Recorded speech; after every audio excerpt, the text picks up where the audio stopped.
ይህ ነገር ሀፕን ካደረገ ለሎንግ ሆል ትራክ ድራይቨሮች በጣም ትልቅ ኪሳራ ነው የሚሆንብን። ይኸው ትሬናችን እያለፈ ነው።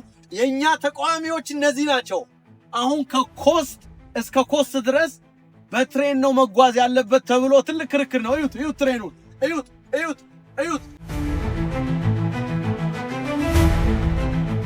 አሁን ትልቅ ያለው ክርክር ምንድነው? ከኢስት ኮስት ወደ ዌስት ኮስት እስከ መጨረሻው ድረስ እዩት እዩት፣ እስከ መጨረሻው ድረስ እዩት እዩት እዩት።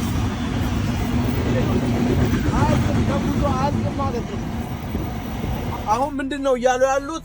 እነዚህ ሬልዌዎቹ አንድ ላይ የአሜሪካ ሁለቱ ኮመን ሬልዌዎች አንድ ላይ ተጣምረው 70-80% የሚሆነውን ፍሬት በትሬን ነው መመላለስ አለበት የሚል ክርክር አለና ትራክ ድራይቨሮች ኮመንት አድርጉበት እስኪ። ይህ ፕሮጀክት ተሳክቶላቸው ወደ 20%ቱን ፍሬት የአሜሪካ የሚያንቀሳቅሰው ትሬን ነው። አሁን እያሉ ያሉት 70%ቱን ትሬን ነው ማንቀሳቀስ መቻል ያለበት ለሮድ ሴፍቲ፣ 30%ቱ ሎካሊ ምናምን የሚንቀሳቀሰውን ደግሞ በትራክ ነው እያሉ ነው። ይህ ነገር ይሳካላቸው ይሆን? ይህ ነገር ሀፕን ካደረገ ለሎንግ ሆል ትራክ ድራይቨሮች በጣም ትልቅ ኪሳራ ነው የሚሆንብን። ይህንን ነገር እስኪ ኮመንት አድርጉበት። ምን ይመስላችኋል? ድሪቨን ባይ ኢዮብ ነኝ ከትራይ ብራዘርስ። ሲ ዩ ባይ ኔክስት ቪዲዮ።